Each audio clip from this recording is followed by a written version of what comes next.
8ನೇ ತರಗತಿ ತಿಳಿ ಕನ್ನಡ ಗದ್ಯಭಾಗ 4 ಸುಕ್ರಿ ಬೊಮ್ಮಗೌಡ ಪ್ರಶ್ನೋತ್ತರಗಳು. ಕೃತಿಕಾರರ ಪರಿಚಯ. ಲೇಖಕಿ ಶಾಂತಿ ನಾಯಕ. ಕಾಲ 1943ರಲ್ಲಿ ಇವರು ಜನಿಸಿದರು. ವೃತ್ತಿ ಶಿಕ್ಷಕರು. ಸ್ಥಳ ಉತ್ತರ ಕನ್ನಡ ಜಿಲ್ಲೆಯ ಅಂಕೋಲಾ ತಾಲೂಕಿನ ಬೇಲೆಕೇರಿ. ಜಾನಪದ ಕೃತಿಗಳು ಉತ್ತರ ಕನ್ನಡ ಜಿಲ್ಲೆಯ ಜನಪದ ಆಟಗಳು, ಉತ್ತರ ಕನ್ನಡ ಜಿಲ್ಲೆಯ ಹವ್ಯಕರ ಕಥೆಗಳು, ಸುಕ್ರಿ ಬೊಮ್ಮಗೌಡ ಮುಂತಾದವು. ಪ್ರಶಸ್ತಿ: ಉತ್ತಮ ಶಿಕ್ಷಕ ಪ್ರಶಸ್ತಿ, ಜಾನಪದ ತಜ್ಞೆ ಮಲ್ಲಿಕಾ ಪ್ರಶಸ್ತಿ, ಪದ್ಮಭೂಷಣ, ಡಾಕ್ಟರ್ ಸರೋಜಾದೇವಿ ಸಾಹಿತ್ಯ ಪ್ರಶಸ್ತಿ, ರಾಜ್ಯೋತ್ಸವ ಪ್ರಶಸ್ತಿ ಹಾಗೂ ಹಲವು ಗೌರವಗಳು ಇವರಿಗೆ ಲಭಿಸಿದೆ. ಪ್ರಸ್ತುತ ಪಾಠವನ್ನು ಇವರ ಸುಕ್ರಿ ಬೊಮ್ಮಗೌಡ ಎಂಬ ಕೃತಿಯಿಂದ ಆಯ್ದುಕೊಳ್ಳಲಾಗಿದೆ. ಪ್ರಶ್ನೆಗಳು. ಮುಖ್ಯ ಪ್ರಶ್ನೆ 1. ಕೆಳಗಿನ ಪ್ರಶ್ನೆಗಳಿಗೆ ಒಂದು ವಾಕ್ಯದಲ್ಲಿ ಉತ್ತರಿಸಿರಿ. ಪ್ರಶ್ನೆ 1. ಸುಕ್ರಿಯವರ ತಂದೆ ತಾಯಿಗಳ ಹೆಸರೇನು? ಉತ್ತರ: ಸುಕ್ರಿಯವರ ತಂದೆ ಸುಬ್ಬು, ತಾಯಿ ದೇವಿ. ಪ್ರಶ್ನೆ 2. ಸುಕ್ರಿಯವರ ತಂದೆಯಲ್ಲಿದ್ದ ಜಾನಪದ ಕಲೆಗಳ್ಯಾವುವು? ಉತ್ತರ: ಸುಕ್ರಿಯವರ ತಂದೆಯಲ್ಲಿದ್ದ ಜಾನಪದ ಕಲೆಗಳು ಗುಮಟೆ ವಾದ್ಯಗಾರಿಕೆ, ಸುಗ್ಗಿ ನೃತ್ಯಗಾರಿಕೆ. ಪ್ರಶ್ನೆ 3. ಲೇಖಕರಿಗೆ ಸುಕ್ರಿಯವರು ಪರಿಚಯಿಸಿದ ಉದ್ದದ ಹೆಸರಿನ ಹುಲ್ಲು ಯಾವುದು? ಉತ್ತರ: ಲೇಖಕರಿಗೆ ಸುಕ್ರಿಯವರು ಪರಿಚಯಿಸಿದ ಉದ್ದದ ಹೆಸರಿನ ಹುಲ್ಲು ಕಟ್ಟಾಡೆ ಕುಟ್ಟಾಡೆ, ಕಟ್ಟಿದ್ರೆ ಚೂಡಾಡೆ. ಪ್ರಶ್ನೆ ಸಂಖ್ಯೆ 4. ಸುಕ್ರಿಯವರಲ್ಲಿ ಕಾಣಬರುವ ವಿಶೇಷ ಗುಣ ಯಾವುದು? ಉತ್ತರ: ಸುಕ್ರಿಯವರ ಪೂರ್ವಜರು ಕಾಡಿನಲ್ಲಿ ನೆಲೆಸಿ ಪಡೆದ ಅನುಭವವು ಪಾರಂಪರಿಕವಾಗಿ ಇವರ ಬಳಿ ಬಂದಿದೆ. ಸುಕ್ರಿಯವರು ಇದನ್ನು ಬಿಟ್ಟು ಬಿಸಾಡದೆ ಹಿಡಿದಿಟ್ಟುಕೊಂಡಿದ್ದಾರೆ. ಇದು ಸುಕ್ರಿಯವರ ವಿಶೇಷ ಗುಣ. ಪ್ರಶ್ನೆ ಸಂಖ್ಯೆ 5. ಸುಕ್ರಿಯವರು ಯಾವ ಒಕ್ಕಲು ಜನಾಂಗಕ್ಕೆ ಸೇರಿದ ಮಹಿಳೆ? ಉತ್ತರ: ಸುಕ್ರಿಯವರು ಆಲಕ್ಕಿ ಒಕ್ಕಲು ಜನಾಂಗಕ್ಕೆ ಸೇರಿದ ಮಹಿಳೆ. ಮುಖ್ಯ ಪ್ರಶ್ನೆ 2. ಕೆಳಗಿನ ಪ್ರಶ್ನೆಗಳಿಗೆ 3-4 ವಾಕ್ಯಗಳಲ್ಲಿ ಉತ್ತರಿಸಿರಿ. ಪ್ರಶ್ನೆ ಸಂಖ್ಯೆ 1. ಸುಕ್ರಿಯವರು ಬಾಲ್ಯದಲ್ಲಿ ಜನಪದ ಆಟಗಳನ್ನು ಹೇಗೆ ಕಲಿತರು? ಉತ್ತರ: ಸುಕ್ರಿಯು ಶಾಲೆ ಕಲಿತವರಲ್ಲ. ಸುಕ್ರಿ ಬಾಲ್ಯದಲ್ಲಿ ತನ್ನ ಕೇರಿಯ ಮಕ್ಕಳ ಜೊತೆ ಸಗಣಿ ತರಲು ಹೋಗುತ್ತಿದ್ದಾಗ ಸಗಣಿ ಎಕ್ಕಿ ಸುಸ್ತಾದ ಇವರು ತಮ್ಮ ಸಗಣಿ ಬುಟ್ಟಿಗಳನ್ನು ಗದ್ದೆಯ ಬಯಲಿನಲ್ಲಿಟ್ಟು ಗದ್ದೆ ಬಯಲನ್ನೇ ಕ್ರೀಡಾಂಗಣವಾಗಿಸಿಕೊಂಡು ಅಟ್ಟೆ ಆಟ, ಕಣ್ಕಟ್ಟಾಟ, ಉಳ್ಕಿ ಮಂಟದ ಆಟ ಮುಂತಾದ ಜಾನಪದ ಆಟಗಳನ್ನು ಕಲಿತರು. ಪ್ರಶ್ನೆ ಸಂಖ್ಯೆ 2. ಸುಕ್ರಿಯವರಿಗೆ ಯಾವ ಯಾವ ಸೊಪ್ಪುಗಳ ಜ್ಞಾನವಿದೆ? ಉತ್ತರ: ಸುಕ್ರಿಯವರಿಗೆ ಚಿರಕಲು, ಅಲ್ಚೇರಿ, ಪೆಪೆ, ಸಗಡೆ, ಅಪ್ಸಗಡೆ, ಪುಚ್ಚುಮಾಲೆ, ಏಕನಾಯಕ, ಅಡಕೋಳಿ ಮುಂತಾದ ಸೊಪ್ಪುಗಳ ಜ್ಞಾನವಿದೆ ಹಾಗೂ ಹಲವಾರು ಬಗೆಯ ಮರ ಮುಟ್ಟುಗಳ ಜ್ಞಾನವನ್ನು ಇವರು ಹೊಂದಿದ್ದಾರೆ. ಪ್ರಶ್ನೆ ಸಂಖ್ಯೆ 3. ಸುಕ್ರಿಯವರ ವೇಷಭೂಷಣಗಳು ಹೇಗಿರುತ್ತವೆ? ಉತ್ತರ: ಸುಕ್ರಿಯವರು ಕೊರಳ ತುಂಬ ಅಂಕೋಲೆಯ ಪಾರಂಪರಾಗತ ಶೈಲಿಯಲ್ಲಿ ಮಣಿ ಸರಗಳನ್ನು ಧರಿಸಿ ಅಲ್ಲಿಯ ಆಲಕ್ಕಿ ಒಕ್ಕಲ ಗೆಲ್ಟಿ ಶೈಲಿಯಲ್ಲಿ ಸೀರೆಯುಡುತ್ತಿದ್ದರು. ಪ್ರಶ್ನೆ 4. ಸುಕ್ರಿಯವರಿಗೆ ದೊರೆತ ಪ್ರಶಸ್ತಿಗಳ್ಯಾವುವು? ಉತ್ತರ: ಸುಕ್ರಿಯವರಿಗೆ ನಾಡಿನ ಬಹುದೊಡ್ಡ ಪ್ರಶಸ್ತಿಗಳಾದ ಕರ್ನಾಟಕ ಜಾನಪದ ಮತ್ತು ಯಕ್ಷಗಾನ ಅಕಾಡೆಮಿ ಪ್ರಶಸ್ತಿ, ರಾಜ್ಯೋತ್ಸವ ಪ್ರಶಸ್ತಿ, ಜಾನಪದ ಪ್ರಶಸ್ತಿ ಹಾಗೂ ನಾಡಿನ ಅತ್ಯುನ್ನತ ಪ್ರಶಸ್ತಿಯಾದ ನಾಡೋಜ ಪ್ರಶಸ್ತಿ ದೊರೆತಿದೆ. ಮುಖ್ಯ ಪ್ರಶ್ನೆ 3. ಕೆಳಗಿನ ಪ್ರಶ್ನೆಗಳಿಗೆ 8-10 ವಾಕ್ಯಗಳಲ್ಲಿ ಉತ್ತರಿಸಿರಿ. ಪ್ರಶ್ನೆ 1. ಸುಕ್ರಿಯವರು ಜಾನಪದದ ಗಣಿ ಆದದ್ದು ಹೇಗೆ ವಿವರಿಸಿ. ಉತ್ತರ: ಸುಕ್ರಿಯ ತಾಯಿ ಮತ್ತು ಅಕ್ಕ ಉತ್ತಮ ಹಾಡುಗಾರರಾಗಿದ್ದರು. ಅಪ್ಪ ಗುಮಟೆ ವಾದ್ಯಗಾರಿಕೆಯನ್ನು, ಸುಗ್ಗಿ ನೃತ್ಯಗಾರಿಕೆಯನ್ನು ಬಲ್ಲವರಾಗಿದ್ದರು. ಹೀಗೆ ಇರುವ ಕುಟುಂಬದಲ್ಲಿ ಸುಕ್ರಿ ಬಾಲ್ಯದಲ್ಲಿ ತನ್ನ ಕೇರಿಯ ಮಕ್ಕಳ ಜೊತೆ ಗದ್ದೆಗಳಲ್ಲಿ ಅಟ್ಟೆ ಆಟ, ಕಣ್ಕಟ್ಟಾಟ, ಉಳ್ಕಿ ಮಂಟದ ಆಟ ಮುಂತಾದ ಜಾನಪದ ಆಟಗಳನ್ನು ಕಲಿತರು. ಸುಕ್ರಿ 10ನೇ ವಯಸ್ಸಿನಲ್ಲಿಯೇ ಮನೆಯವರೊಡನೆ ಅಪ್ಪ ಬೆಟ್ಟದಲ್ಲಿರುವ ಗದ್ದೆಗೆ ಕೃಷಿ ಕೆಲಸಕ್ಕೆ ಹೋಗುತ್ತಿದ್ದರು. ನಡೆಯುವಾಗ ಹಾದಿಯ ಇಕ್ಕೆಲುಗಳ ಗಿಡ ಮರಗಳು ಅವರಿಗೆ ಆಪ್ತವಾದವು. ಚಿರಕಲ, ಅಲ್ಚೇರಿ, ಪೆಪೆ, ಸಗಡೆ, ಅಪ್ಸಗಡೆ, ಕುಚುಮಾಲೆ ಮುಂತಾದ ಸೊಪ್ಪುಗಳ ಪರಿಚಯ ಇವರಿಗಾಯಿತು.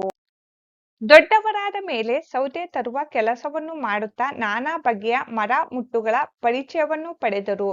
ಸಾಮಾನ್ಯ ಹುಲ್ಲುಕಡ್ಡಿಗಳ ಬಗೆಯ ಬಲ್ಲ ಸುಕ್ರಿ ನಾಡ ವೈದ್ಯೆಯೂ ಹೌದು. ಬಂಜೆತನ, ಮೂಲವ್ಯಾಧಿಯಂತಹ ಹಲವು ಸಮಸ್ಯೆಗಳಿಗೆ ಔಷಧಿ ನೀಡುವ ಇವರು ಜಾನಪದ ಜ್ಞಾನ ನಿಧಿಯಾಗಿ ರೂಪುಗೊಂಡಿದ್ದರು. ಪ್ರಶ್ನೆ ಸಂಖ್ಯೆ 2. ಸುಕ್ರಿ ಬೊಮ್ಮಗೌಡ ಸಾಮಾಜಿಕ ಕಳಕಳಿ ಹೊಂದಿರುವ ಮಹಿಳೆ ಎಂಬುದನ್ನು ಹೇಗೆ ಹೇಳಬಹುದು? ಉತ್ತರ: ಸುಕ್ರಿ ಅವರು ರೈತರ ಜೊತೆ ಕಾಲ್ನಡಿಗೆಯಲ್ಲಿ ಕಾರವಾರಕ್ಕೆ ಹೋಗಿ ಚಳುವಳಿ ನಡೆಸಿದರು.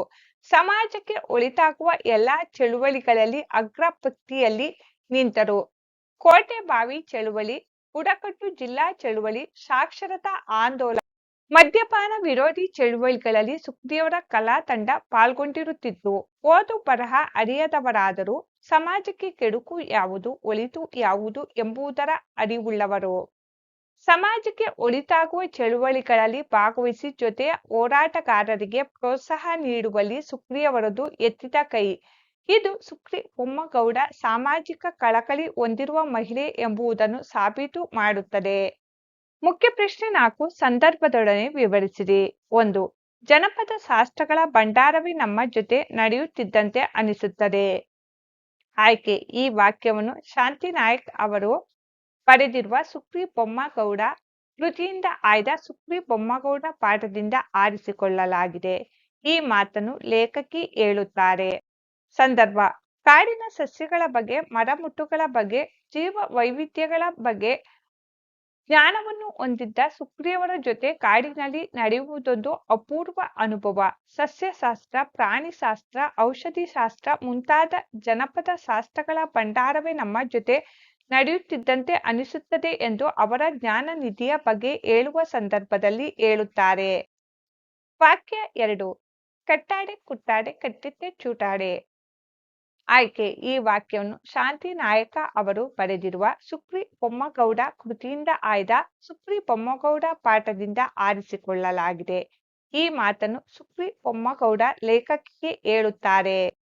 ಸಂದರ್ಭ: ಸುಕ್ರಿ ಸಾಮಾನ್ಯ ಹುಲ್ಲು ಕಡ್ಡಿಗಳ ಬಗ್ಗೆಯೂ ಚೆನ್ನಾಗಿ ಬಲ್ಲರು. ಒಮ್ಮೆ ಲೇಖಕಿಯ ಜೊತೆ ಬಯಲಿನಲ್ಲಿ ನಡೆಯುತ್ತಿದ್ದಾಗ ಸುಕ್ರಿ ಒಂದು ಜಾತಿಯ ಹುಲ್ಲಿನ ಉದ್ದೇಟಿನ 16 ಹೂ ತೆನೆಗಳನ್ನು ಕುಯ್ದುಕೊಂಡು ಅದರ ಹೆಸರು ಕಟ್ಟಾಡೆ ಕುಟ್ಟಾಡೆ ಕಟ್ಟಿದ್ರೆ ಚೂಡಾಡೆ ಎಂದು ಹೇಳಿ ಆ ಹೆಸರನ್ನು ವಿವರಿಸಿದರು. ವಾಕ್ಯ 3. ಚಳುವಳಿಗಾರರಿಗೆ ಆನೆ ಬಲ ಬರುತ್ತದೆ. ಆಯ್ಕೆ: ಈ ವಾಕ್ಯವನ್ನು ಶಾಂತಿನಾಯಕ ಅವರು ಬರೆದಿರುವ ಸುಕ್ರಿ ಬೊಮ್ಮಗೌಡ ಕೃತಿಯಿಂದ ಆಯ್ದ ಸುಕ್ರಿ ಬೊಮ್ಮಗೌಡ ಪಾಠದಿಂದ ಆರಿಸಿಕೊಳ್ಳಲಾಗಿದೆ. ಈ ಮಾತನ್ನು ಲೇಖಕಿ ಸುಕ್ರಿಯವರ ಸಾಮಾಜಿಕ ಕಳಕಳಿಯ ಬಗ್ಗೆ ಹೇಳುವ ಸಂದರ್ಭದಲ್ಲಿ ಹೇಳುತ್ತಾರೆ. ಸಂದರ್ಭ: ಸಮಾಜದ ಒಳಿತು ಕೆಡುಕುಗಳನ್ನು ಅರಿತವರಾದ ಸುಕ್ರಿಯವರು ಹಲವಾರು ಸಾಮಾಜಿಕ ಚಳುವಳಿಗಳಲ್ಲಿ ಭಾಗವಹಿಸಿ ಜೊತೆಗಾರರಿಗೆ ಪ್ರೋತ್ಸಾಹ ನೀಡುವಲ್ಲಿ ಇವರದು ಎತ್ತಿದ ಕೈ. ಇವರು ಕೊರಳು ತುಂಬ ಅಂಕೋಲೆಯ ಪಾರಂಪರಗತ ಶೈಲಿಯಲ್ಲಿ ಮಣಿ ಸರಗಳನ್ನು ಧರಿಸಿ ಅಲ್ಲಿಯ ಹಾಲಕ್ಕಿ ಒಕ್ಕಲ್ಗಟ್ಟಿನ ಶೈಲಿಯಲ್ಲಿ ಸೀರೆಯುಟ್ಟು ಮುಂಚೂಣಿಯಲ್ಲಿದ್ದಾರೆಂದರೆ ಚಳುವಳಿಗಾರರಿಗೆ ಆನೆ ಬಲ ಬರುತ್ತದೆ ಎನ್ನುತ್ತಾರೆ ಲೇಖಕಿ. ಭಾಷಾಭ್ಯಾಸ. ಮುಖ್ಯ ಪ್ರಶ್ನೆ 1. ಕೆಳಗಿನ ಪದಗಳನ್ನು ಬಿಡಿಸಿ ಬರೆಯಿರಿ. ಸುಸ್ತಾಗದ, ಸುಸ್ತು ಪ್ಲಸ್ ಆಗದ. ಕ್ರೀಡಾಂಗಣ, ಕ್ರೀಡೆ ಪ್ಲಸ್ ಅಂಗಣ. ಕಣ್ಕಟ್ಟಾಟ, ಕಣ್ಕಟ್ಟು ಪ್ಲಸ್ ಆಟ. ಹಲ್ಗತ್ತಿ, ಹಲ್ಲು ಪ್ಲಸ್ ಕತ್ತಿ. ಕಾಲ್ನಡಿಗೆ, ಕಾಲಿನ ಪ್ಲಸ್ ನಡಿಗೆ. ಅತ್ಯುನ್ನತ, ಅತಿ ಪ್ಲಸ್ ಉನ್ನತ. ಮುಖ್ಯ ಪ್ರಶ್ನೆ 2. ಕೆಳಗಿನ ಪದಗಳಿಗೆ ವಿರುದ್ಧಾರ್ಥ ಬರೆಯಿರಿ. ಚರ, ಅಚರ. ಜ್ಞಾನ, ಅಜ್ಞಾನ. ಕೆಡುಕು, ಒಳಿತು. ಸನ್ಮಾನ, ಅವಮಾನ. ಮುಖ್ಯ ಪ್ರಶ್ನೆ 3. ಕೆಳಗಿನ ಪದಗಳನ್ನು ಸ್ವಂತ ವಾಕ್ಯದಲ್ಲಿ ಬರೆಯಿರಿ. ಹೊಟ್ಟೆಪಾಡು, ಸ್ವಂತ ವಾಕ್ಯ. ನಮ್ಮೂರಿನಲ್ಲಿ ಕೆಲಸವಿಲ್ಲದ ಕಾರಣ ಅನೇಕ ಜನರು ಹೊಟ್ಟೆಪಾಡಿಗಾಗಿ ಪಟ್ಟಣ ಸೇರಿದ್ದಾರೆ. ಆಪ್ತವಾಗು, ಸ್ವಂತ ವಾಕ್ಯ. ಗಾಂಧೀಜಿಯವರ ಆತ್ಮಕಥೆ ಪುಸ್ತಕ ನನ್ನ ಮನಸ್ಸಿಗೆ ಬಹಳ ಆಪ್ತವಾಗುತ್ತದೆ. ಅಪೂರ್ವ, ಸ್ವಂತ ವಾಕ್ಯ. ಬೇಲೂರಿನ ಚೆನ್ನಕೇಶವ ದೇವಾಲಯದ ಕೆತ್ತನೆ ಅಪೂರ್ವ ಕಲಾಕೃತಿಯಾಗಿದೆ. ಅನುಭವ, ಸ್ವಂತ ವಾಕ್ಯ. ಅಪ್ಪನ ಜೊತೆ ನಮ್ಮ ತೋಟದ ಬಾವಿಯಲ್ಲಿ ಈಜು ಹೊಡೆದದ್ದು ನನಗೆ ಹೊಸ ಅನುಭವವನ್ನು ನೀಡಿತು. ಜ್ಞಾನನಿಧಿ, ಸ್ವಂತ ವಾಕ್ಯ. ನಮ್ಮ ಶಾಲಾ ಗ್ರಂಥಾಲಯವು ವಿದ್ಯಾರ್ಥಿಗಳಾದ ನಮಗೆ ಒಂದು ದೊಡ್ಡ ಜ್ಞಾನನಿಧಿಯಾಗಿದೆ. ಪಾರಂಪರಗತ, ಸ್ವಂತ ವಾಕ್ಯ. ನಮ್ಮದು ಪಾರಂಪರಗತ ಕೃಷಿ ಕುಟುಂಬ. ಆನೆಬಲ, ಸ್ವಂತ ವಾಕ್ಯ. ನನ್ನ ಅಣ್ಣ ಆನೆ ಬಲ ಹೊಂದಿದ್ದು ಯಾವುದೇ ಕಷ್ಟದ ಕೆಲಸವನ್ನು ಸುಲಭವಾಗಿ ಮಾಡುತ್ತಾನೆ. ಮುಖ್ಯ ಪ್ರಶ್ನೆ 4 ಕೆಳಗಿನ ಪದಗಳಿಗೆ ತತ್ಸಮ ತದ್ಭವಗಳನ್ನು ಬರೆಯಿರಿ. ಶಾಲೆ ಶಾಲೆ, ಜ್ಞಾನ ಸ್ನಾನ, ಅಕ್ಷರ ಅಕ್ಕರ, ಮುಖ ಮೊಗ, ಪಕ್ಷಿ ಹಕ್ಕಿ. ಮುಖ್ಯ ಪ್ರಶ್ನೆ 5 ಕೆಳಗಿನ ಮಾದರಿಯಂತೆ 10 ಪದಗಳನ್ನು ಬರೆಯಿರಿ. ಮಾದರಿ: ಹಾಡು ಪ್ಲಸ್ ಗಾರ ಹಾಡುಗಾರ, ನೃತ್ಯ ಪ್ಲಸ್ ಗಾರ ನೃತ್ಯಗಾರ, ಬಳೆ ಪ್ಲಸ್ ಗಾರ ಬಳೆಗಾರ, ಕಲೆ ಪ್ಲಸ್ ಗಾರ ಕಲೆಗಾರ, ನಾಟ್ಯ ಪ್ಲಸ್ ಗಾರ ನಾಟ್ಯಗಾರ, ಮೋಸ ಪ್ಲಸ್ ಗಾರ ಮೋಸಗಾರ, ಬೇಟೆ ಪ್ಲಸ್ ಗಾರ ಬೇಟೆಗಾರ, ನಾಟಕ ಪ್ಲಸ್ ಗಾರ ನಾಟಕಕಾರ, ಬರಹ ಪ್ಲಸ್ ಗಾರ ಬರಹಗಾರ, ಚಳುವಳಿ ಪ್ಲಸ್ ಗಾರ ಚಳುವಳಿಗಾರ, ಮುಂಚೂಣಿ ಪ್ಲಸ್ ಗಾರ ಮುಂಚೂಣಿಗಾರ. ಪದಗಳ ಅರ್ಥ: ಅಚರ ಸ್ಥಿರ ಅಚಲ, ಒಕ್ಕಲ ಮನೆತನ ಬೇಸಾಯ, ಗಣಿ ಆಶ್ರಯ ಸ್ಥಾನ, ಚಣ ಮೊಳೆ ಜೋರಾದ ಮಳೆ, ಪಾರಂಪರಗತ ಹಿಂದಿನವರಿಂದ ಬಂದಿರುವ, ಬಂಜೆತನ ಮಕ್ಕಳಾಗದಿರುವುದು, ಅಣಿ ಸಿದ್ಧತೆ ಗದ್ದೆ ಜಮೀನು ಬೇಸಾಯದ ಭೂಮಿ, ಗವಿಗಳಲ್ಲೆಲ್ಲ ಕಾಡಿನ ಜೀವಿಗಳಲ್ಲೆಲ್ಲ, ಚರ ಚಲಿಸು, ಪೂರ್ವಜರು ವಂಶದ ಹಿರಿಯರು, ಬೆದೆ ಬಿತ್ತನೆಗೆ ಹದವಾದ ಕಾಲ, ಬುಡಕಟ್ಟು ಮೂಲ ಜನಾಂಗ, ಮುಂಚೂಣಿ ಮುಂದಾಳತ್ವ ನಾಯಕತ್ವ, ಸುಗ್ಗಿ ಧಾನ್ಯಗಳ ಕುಯ್ಲಿನ ಕಾಲ, ಹಾಯನಾಗು ಸಮೃದ್ಧವಾಗು, ಹಾಳೆ ಗದ್ದೆಯ ಸೀಳು ಹೊಟ್ಟೆಪಾಡು ಜೀವನೋಪಾಯ, ಮಲ್ಕತ್ತಿ ಬೆಳೆ ಬೆಳೆದಿರುವ ಎತ್ತರದ ಭೂಮಿ, ಸೌದೆ ಉರುವಲು ಕಟ್ಟಿಗೆ ಅನಿಸದೆ ಬೀಳದೆ, ಅಲ್ಗತ್ತಿ ಹುಲ್ಲುಗಳಲ್ಲಿರುವ ಕತ್ತಿ, ಹೆಕ್ಕಿ ಆರಿಸು, ಹೊಯ್ಯಲೆ ಸುರಿಯುವುದು, ಬೆಳತನಕ ಬೆಳಗಿನ ತನಕ.